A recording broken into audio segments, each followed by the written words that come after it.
You can't give him 3 MVPs in a row. He's the worst MVP since Dave Cowens. Listen, bro. Wilds, listen. NBA history, listen. Are you doing an impression of Josh who does the impressions of me there? I think you were. All right, so everyone, Nick, are you going to apologize to Nikola Jokic?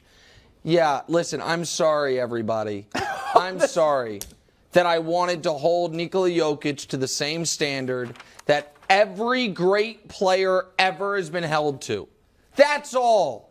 I just wanted him to earn it in the postseason before he won all of the regular season awards. You can say that's a dumb standard. It's always been the standard. And we don't have to go over the entire timeline of it, but the fact of the matter was, prior to this postseason, Nikola Jokic had one semi-deep playoff run, and his worst playoff series of his career was the only series post-round 2. Prior to this postseason, we had seen him beaten in round 1 and swept in round 2 in consecutive seasons, and we had seen him get these awards that typically we don't give multiple of until you have some pelts on the wall, and if you get multiple of them, a la Giannis, who was the other guy who got 2 MVPs before going to a finals, or Nash, other guy who got multiple MVPs before going to a finals, we are then uber skeptical of you until you do what? What he just did. Okay. He's a great player. I have acknowledged that he was a great player for the last 3 years when I've said he's a top 3 MVP candidate. I said this year that if he had not, in my opinion, unjustly won the previous 2 MVPs, I would have voted for him this year. The question of Jokic was, can he do it deep in the postseason? And can another team exploit his biggest weakness, lack of foot speed, to kill his team in the playoffs? He answered both of those questions resoundingly. He's been brilliant these playoffs, and the Lakers could not exploit the lack of foot speed defensively. He was more than adequate defensively. So now he's done it. Like, I'm sorry that I just wanted him to do it before we said he's one of the 20 greatest players ever. Well, look. Can I go? Yeah, go ahead. If I was a director of a movie, I'd be like, good. Let's do it a little more apologetically. Oh, yeah, no. I like what you had there, but let's try it again. Because I just want, if what I was doing was unfair to Jokic, then what the entire world was doing was unfair to Giannis. Neither was unfair. Neither was. Look, I didn't vote I voted for Embiid. Because, look, Embiid, Giannis, and Jokic all had great seasons.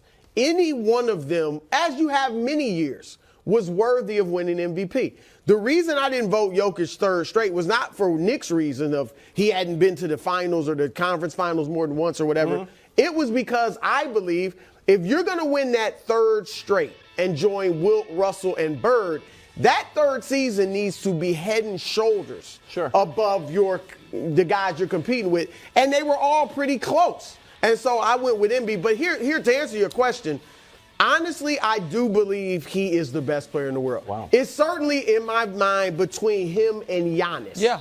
And most people would say if they say it's not Jokic, it is because, well, defensively, he's not great defensively. Here's the thing. He's smart. All right. So that and his size, just the fact that he's big, makes him not a negative on the defensive end. Now, he's not much of a positive, but at least he's big and he's smart, so his defense isn't really a negative and it doesn't get exploited. It's not like Nash. No. I mean, Larry Bird and Magic Johnson weren't terrific individual defenders, but they were smart, they got steals, and they weren't negatives on the defensive end. And we're talking about Jokic and Giannis. Giannis is not without weaknesses either. Well, Giannis doesn't shoot the jump shot very well. So at the end of games, if he can't get to the paint and to the bucket, then you can't go to him. We saw him running from the basketball. I didn't even mention his poor free throw shooting. But my point is, if it's those two, and if you want, Embiid's out of it as far as I'm concerned, as far as best player in the world. Anybody else you bring in has weaknesses. So Jokic has no weaknesses offensively. He'll score on you on the block. He'll hit the jump shot. He'll hit the three. He's a phenomenal passer, best passing big man ever in my book. He leads the freaking fast break. Yeah, I know. They run everything through him, yet he's not ball dominant. That is incredible. This dude, I do think, is the best player in the world. I think offensively, he's clearly right now the best player in the world. Going into the year, again, full disclosure, going into the year, I would have said Luka. Can't say that anymore. Offensively, the best player in the world. And because his weakness was not exploited and Giannis's weakness was exploited, the free throw shooting most notably, that has opened the door. Polygraph test right now, who would I rather have? I'd rather have Giannis, but unlike what I would have said 2 months ago, it's a real legitimate argument. But the NBA is not baseball. And it never has been.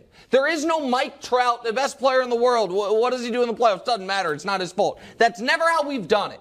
And the idea that folks were beating you over the head if you wanted to see what he's doing now done, and the idea of, you can't hold any of the previous stuff against him, team wasn't good enough.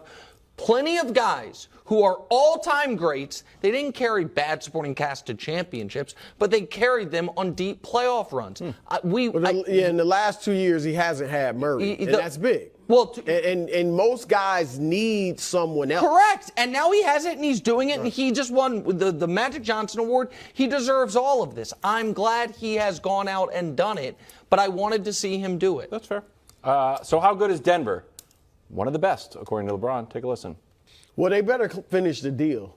Because if they lose to Miami, then you certainly can't say they're the best team. I would say right now, gets dissed in the middle of a no. If they don't win the finals, it's hard to say that. Now, I think right now the only team comparable to them, I believe, would be Phoenix in 2021 when they got to the finals and they beat the Lakers. That was the first round, but that Phoenix team wasn't great at 3-point shooting. No. And even though they had a 7-footer in DeAndre Ayton, he wouldn't punish you on the block. So I do think, because a lot of NBA teams today all have flaws.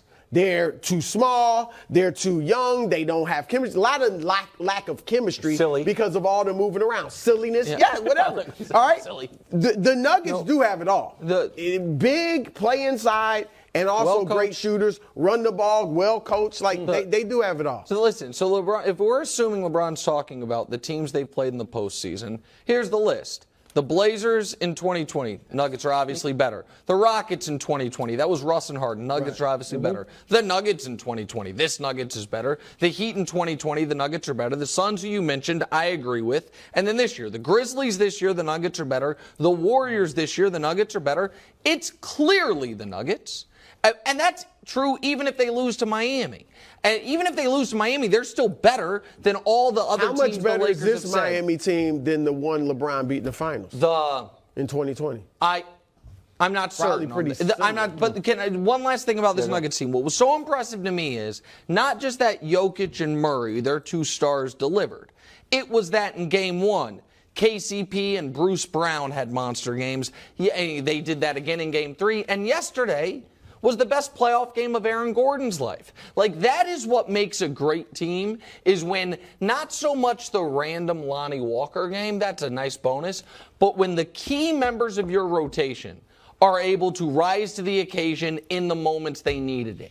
They needed it from KCP the 2 nights they gave it to him. They needed it from Aaron Gordon last night. He gave it to him. This is an excellent team. This is also a lesson in whether it's historically or now, in that you don't judge. A team's not automatically better if they have 2 or 3 superstars. This is one team with one superstar and an all-star. Like Aaron Gordon is not Aaron Gordon. Jamal Murray is an all-star caliber. But yet they are a great team. So that, the super team isn't always better because the chemistry might not be. Jamal Murray, 50, 40, 90, might be knocking on the door. He'll be an all-star going forward. I think so. Because of AD? this run. You want him to take AD's spot? I don't know. You just told me. You down on AD now? I'm not down on AD, but I'm just saying 50, 40, 90 in the playoffs, pretty good. Thanks for watching. Subscribe here to get more from the show and to check out clips from other shows on FS1.